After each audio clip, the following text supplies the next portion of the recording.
Hello students, आज हमें करनी है गणित की वर्कशीट नंबर 4।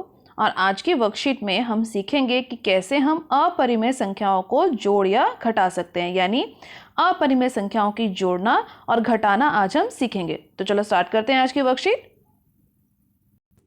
आज की वर्कशीट को सीखने के लिए यानी अपरिमेय संख्याओं की जोड़ना और घटाना यानी उसका जोड़ और घटाव सीखने के लिए हम पहले पढ़ते हैं आज की वर्कशीट में हमें क्या बताया गया है। मीना और राजू आपस में बातचीत कर रहे हैं, उस बातचीत को हम पढ़ते हैं इसको समझने के लिए। राजू, मीना पूछती है, राजू क्या तुम बता सकते हो कि 20 जमा 15 कितना होता है? तो ये तो हम सभी बता सकते हैं। इसी तरीके से राजू ने भी जल्दी से उत्तर दिया कि हाँ मैं बता सकता हूँ, और उत्तर होगा 35। फिर मीना बोलती है, बहुत बढ़िया राजू, चलो अब बताओ कि 3 वर्गमूल 2 और 5 वर्गमूल 2 कितना होगा। तो जैसे ही हमने भी वर्गमूल की संख्या देखी, वर्गमूल 2 और यहाँ पर भी वर्गमूल 2 देखा, तो हमें याद आ गया कि पिछली वर्कशीट में हमने जब ऐसी संख्याएं देखी थी तो वो कैसी संख्याएं होती थी? वह संख्याएं कहलाती थी अपरिमेय संख्याएं, यानी कि इरैशनल नंबर। तो राजू ने भी इन संख्याओं को देखकर पहचान लिया। राजू ने उत्तर दिया कि ये यानी कि 3 वर्गमूल 2 और 5 वर्गमूल 2 कैसी संख्याएं हैं? अपरिमेय संख्याएं हैं। पर ये तो मुझे कठिन लग रहा है, यानी इनको जोड़ना तो मुझे नहीं आता, जैसे कि अभी आपको लग रहा होगा, और यही हमें सीखना है। तो मीना ने बोला, अरे राजू घबराओ नहीं, देखो कितना आसान है, बस मैं जो पूछूं उसका जवाब देते जाना। तो मीना ने क्या किया, जहां पर ये वर्गमूल 2 लिखा था दोनों ही संख्याओं में, उसने उस वर्गमूल 2 की जगह पर एक त्रिभुज बना दिया छोटा सा। ठीक है, अब उसने बोला कि राजू बताओ कि इनको जोड़ने पर, यानी 3 त्रिभुज और 5 त्रिभुज अगर आपके पास हो तो इनको जोड़ने पर कितने त्रिभुज मिल जाएंगे? तो उसने जल्दी से उत्तर दे दिया, जैसे कि अभी आप सोच पा रहे हैं कि ये तो 8 त्रिभुज हैं। अब मीना ने अगला प्रश्न किया कि बताओ 11 तारे यानी स्टार और ये 20 स्टार, अगर इनको जोड़ें तो बताओ कितने स्टार बन जाएंगे? 11 स्टार और 20 स्टार। तो आप ही के जैसे राजू ने भी जल्दी से उत्तर दे दिया कि ये तो 31 स्टार बन जाएंगे। तो मीना ने कहा, ठीक कहा, बिल्कुल इसी तरह से हम 3 वर्गमूल 2 और 5 वर्गमूल 2 को जोड़ेंगे, जिसमें हम वर्गमूल 2 को त्रिभुज की जगह पर ले लेंगे। देखते हैं कैसे करा है।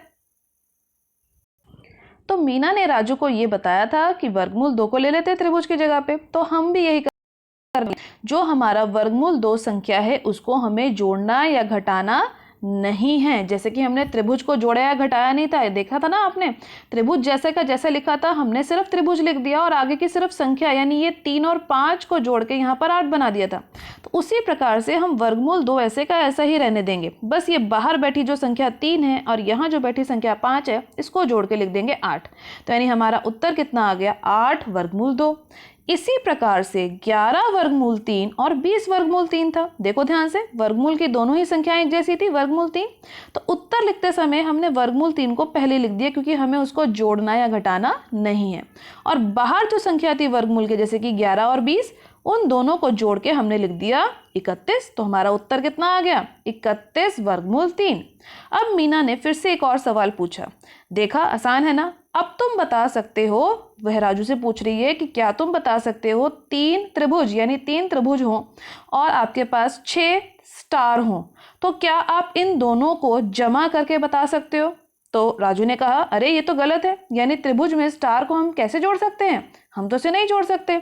तो मीना ने कहा, बिल्कुल सही राजू, हम इसको नहीं जोड़ सकते। यानी जब भी आप जमा या घटा करते हुए देखेंगे कि वर्गमूल के अंदर बैठी हुई संख्याएं अलग अलग हैं, जैसे कि यहाँ देखो वर्गमूल 2 है, यहाँ वर्गमूल 3 है, तो हम इनको नहीं जोड़ेंगे, हम इसको इसी तरीके से लिखा हुआ छोड़ देंगे।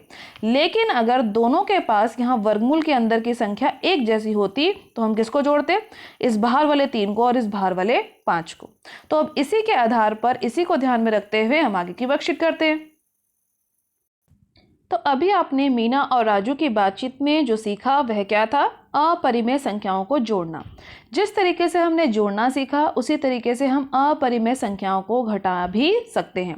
तो वही रूल याद रखना है, वही नियम याद रखना है कि वर्गमूल में जो दोनों में संख्या है वह एक जैसी रहेगी, वो समान रहेगी, और वर्गमूल के बाहर जो संख्या लिखी गई है 10 और 6, इसको आपस में क्या कर देना है? घटा देना है। जो निशान होगा बीच में वैसा ही हम कर देंगे।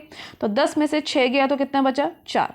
तो आप ध्यान से देखो, जो वर्गमूल के अंदर 2 था उसमें कोई बदलाव नहीं हुआ, ना वो जमा हुआ था पहले और ना ही अब वो घटा हो रहा है। इसी तरीके से अगली संख्या में देखो, वर्गमूल के अंदर कौन सी संख्या है? 7, वर्गमूल 7, वर्गमूल 7, तो उत्तर में भी हम पहले लिख देंगे वर्गमूल 7। अब सिर्फ मुझे बाहर लिखी हुई संख्याओं को यानी 15 और 3 को घटा के लिख देना है 12, तो आ गया हमारा उत्तर। इसी तरीके से हमने सीख लिया कि समान अपरिमेय गुणांक वाले पदों को जोड़ा या घटाया जा सकता है। गुणांक का मतलब जो इसके साथ यहाँ पर लिखी गई है संख्या।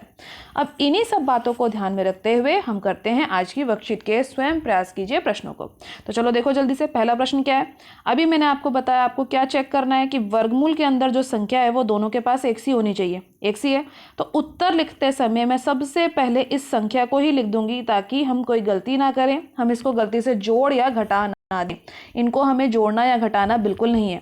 हमें कौन सी संख्याओं को जोड़ना या घटाना है? जो इसके बाहर लिखी हुई है, जैसे कि जमा का निशान है तो जोड़ेंगे, किस किस को जोड़ेंगे? 25 और 6 को। तो 25 और 6 जोड़ेंगे तो कितना हो जाएगा? 31। तो हमारा उत्तर कितना आ गया? 31 वर्गमूल 2। अगला प्रश्न देखिए यहीं पर, 9 वर्गमूल 3 माइनस 3 वर्गमूल 3। तो सबसे पहले आप चेक करेंगे दोनों के पास सेम संख्या है वर्गमूल के अंदर, तो इसी वर्गमूल की संख्या को यानी स्क्वायर रूट की संख्या को सबसे पहले लिख देंगे, क्योंकि इसको जोड़ना या घटाना नहीं है। Very good. अब कई बच्चों को याद हो गया, बीच में माइनस का निशान है, 9 में से 3 घटाएंगे तो कितना बचेगा? 6। तो उत्तर क्या आ गया? 6 वर्गमूल 3। कितना आसान था। अगला प्रश्न देखो, वर्गमूल 11, वर्गमूल 11, दोनों को नहीं जोड़ना, एक बार ही लिख देना है और बाहर लिखी यानी 17 और 3 को जोड़ के लिख देंगे, कितना बन जाएगा? 20। तो उत्तर आ गया 20 वर्गमूल 11। अगला प्रश्न देखिए क्या है, 8 वर्गमूल 5 में से घटाना है 2 वर्गमूल 5। तो वर्गमूल 5 दोनों ही तरफ था, तो वर्गमूल 5 को हम एक बार लिख देंगे। वर्गमूल 5 को लिखने के बाद हम चेक करेंगे कि बीच में कौन सा निशान है? 8 और 2 को घटाने का। तो 8 और 2 को घटाएंगे तो कितना आ जाएगा? 6 वर्गमूल 5। हो गया ये भी हल। अगला देखो 12 वर्गमूल 6 जमा 18 वर्गमूल 6। तो वर्गमूल की संख्या एक जैसी है, तो वर्गमूल की 6 की संख्या को सबसे पहले लिख देंगे, जोड़ना या घटाना नहीं है उसको, और बाहर लिखी हुई संख्याओं को यानी 12 और 18 को जोड़ देना है। कितना होता है 12 और 18 जोड़ने पर? 30। अगला और आखिरी प्रश्न, दोनों के ही पास वर्गमूल 3 है, वर्गमूल 3 लिख देंगे और 7 में से 6 घटाएंगे तो कितना आ जाएगा? 1। तो यानी हमारा उत्तर आ गया 1 वर्गमूल 3। तो आज की वर्कशीट के सभी क्वेश्चन यहाँ फिनिश होते हैं। आज की वर्कशीट में आपने सीखा कि कैसे हम अपरिमेय संख्याओं को जोड़ सकते हैं और घटा सकते हैं। आज का जो आपने टॉपिक सीखा है ये आपको आगे आने वाली वर्कशीट्स में बहुत मदद करेगा, आगे आने वाली आपकी 10वीं कक्षा में बहुत मदद करेगा क्वेश्चंस को हल करने में। तो इन सभी क्वेश्चंस की आपने बहुत अच्छे से प्रैक्टिस करनी है। एनसीईआरटी में इससे रिलेटेड जो भी और क्वेश्चन है उन सभी क्वेश्चंस की भी आपने प्रैक्टिस जरूर करनी है। आज की वर्कशीट की वीडियो अच्छी लगी हो तो अपने फ्रेंड्स के साथ लाइक और शेयर करना मत भूलिएगा। मेरे चैनल पर पहली बार आए हैं तो चैनल को सब्सक्राइब कर लीजिए ताकि आपको अगले आने वाली वीडियोज़ की नोटिफिकेशन टाइम से मिल सके। Thank you for watching.